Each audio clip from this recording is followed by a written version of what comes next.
Power is easily the best character in Chainsaw Man. She's chaotic, she's a liar, and best of all, she hates vegetables. Fujimoto said in an interview that he modeled Power after Cartman from South Park, and that could not be a more accurate description. She's quite possibly the most unhinged character in Chainsaw Man, and it shows in just about everything she does. When we meet Power and she and Denji go on patrol for devils, she destroys this cucumber devil as soon as she finds it. No plan, no waiting for orders, she just jumps off a building and boom! Slams this thing. Kinda like solo ulting in Overwatch, just because you just want the satisfaction of finally killing that Genji. And while it's easy to fall in love with Power because she's so unhinged, there's just one little problem. Power is actually terrible. Not like she's a terrible character, I mean she is a terrible person. Like, think about who we're comparing her to. Eric Cartman, a greedy, selfish, racist child. When you're talking about South Park, there's always that fine line between thinking Cartman is a funny character and thinking the terrible stuff he says is funny. And you kinda have that with Power. When she moves in with Aki and Denji, she wastes food, stinks up the place because she won't take a shower, and she leaves the toilet unflushed. She's like the world's worst roommate. So when you see that, there really is that fine line between thinking it's funny and liking how Power behaves. And the other thing too, right, is like when we meet Power, it's not like she's just quirky. Like it's not like she's a good person, but she's just kind of weird. After that mission when Power and Denji get in trouble with Makima, Power's first instinct is to throw Denji under the bus. Power doesn't want to get in trouble with Makima, rightfully so, and she blames everything on Denji with blatant lies. She was just introduced, and already she's backstabbing the main character. If this were any other story, you'd be like, dude, screw this person, I hope they get killed by the villain. And it's not even like this is just her arc when we meet her. It's just a given throughout the story that Power could betray the other characters at any moment. Like, not even 10 chapters later, she puts a knife to Kobeni's throat and threatens the other characters. It's just a normal thing for her. So when that's the case, when you realize Power is full of objectively terrible qualities as a person, it kinda makes you wonder, like, damn, am I a shitty person for liking this character? Thankfully, the answer is no. Maybe you have a messed up sense of humor, but I'd consider anyone who doesn't like Power to be terminally boring. There's really two reasons why everyone loves Power despite the fact that she's actually terrible. The first one is pretty straightforward. I'm sure people are gonna click on this video, not even watch it, and go in the comments and be like, dude, it's not that deep, it's just a story. Or bro, shut up, she's just a character. Which is true, but you don't even need to take it there. It's really as simple as Power is literally just a cat. Think about it. Her first and best friend is a cat, and she is compared to Denji, someone who's continuously described as a dog. And when you view it in that way, it kinda starts to make sense. Like, let's be honest, if most cats were people, they'd be psychopaths. They go to the bathroom wherever they want, they scratch up furniture for fun, they will literally kill you if you just look at them the wrong way, and they are notoriously stubborn.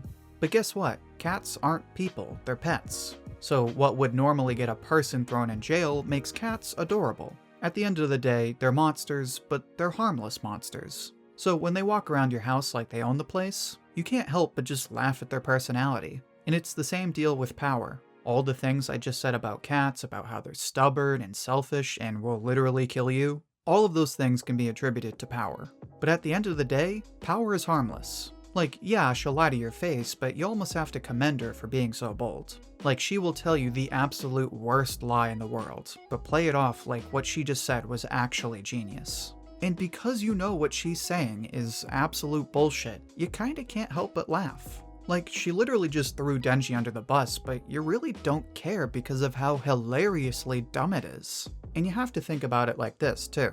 Nobody in Chainsaw Man is a saint. In fact, a lot of the characters end up betraying Denji and turn out to be villains. But with Power, you know that's not the case. She is so transparent and so basic in what she wants, that you know there's no ulterior motives. Like, when you see a villain tear someone apart limb from limb, it's terrifying.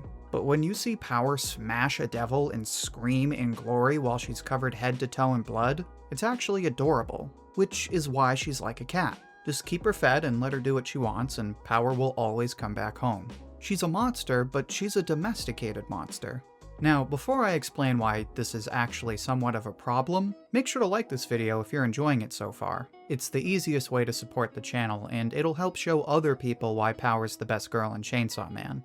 But like I was saying, Power being a domesticated monster poses a bit of a dilemma, because when she's introduced, Power is completely unhinged. But once she moves in with Aki and Denji and she becomes a bit more tame, she loses part of that appeal. She loses some of that chaos, that unpredictable nature. But somehow, it doesn't ruin her character. To the contrary, Power only gets better as a character. And the reason for that is because it's a compromise. Power compromises some of her unhinged chaos for amazing chemistry with the characters. Remember how I said Power and Denji are like a cat and a dog? Well, this makes them an iconic duo. One thing you have to keep in mind is that Power isn't the only unhinged character.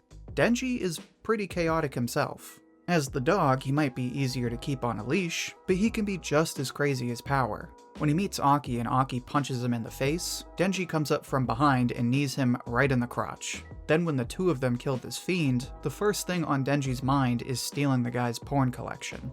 So putting these two meatheads together is just comedy gold writing itself. Like if you look up the phrase shares a single brain cell, there's gonna be a picture of Denji and Power. Literally, Power makes the chemistry between the characters just god tier. Before, you just have this dynamic with Aki looking down on Denji and being the responsible one. But when you throw Power into the mix, suddenly Denji and Power are just vibing, and Aki looks like a jerk for killing that vibe. What really did it for me was this one scene in the manga where Denji and Power are working together to beat this guy. And suddenly Power's like, dude, wait a minute, we're smarter than him. Let's just use our big brains. Like, you could not find a better representation of shares a single brain cell together. And the best part about this is that it's not just for laughs. Once you have this trio of Power, Aki, and Denji, it slowly becomes one of the best trios in all of anime. Denji and Power become like brother and sister. Obviously, Denji is attracted to Power at first, but you start to see that that's not really their dynamic. They pull pranks on Aki together. They match each other's chaotic energy. Denji is the first real friend Power makes and actually supports her throughout the story. And in a story that is constantly changing with all kinds of love interests and villains, Power is a constant in Denji's life. She's an absolute mess, but she's always there when Denji comes home, and the two of them just get each other.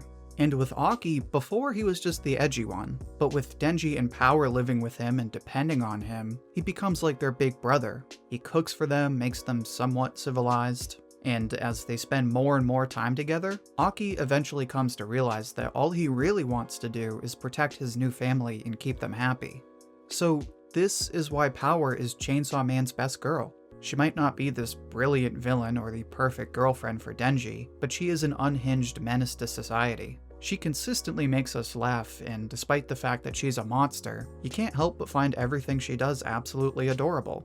It makes her the perfect sister for Denji, and makes her the most entertaining and endearing character in Chainsaw Man.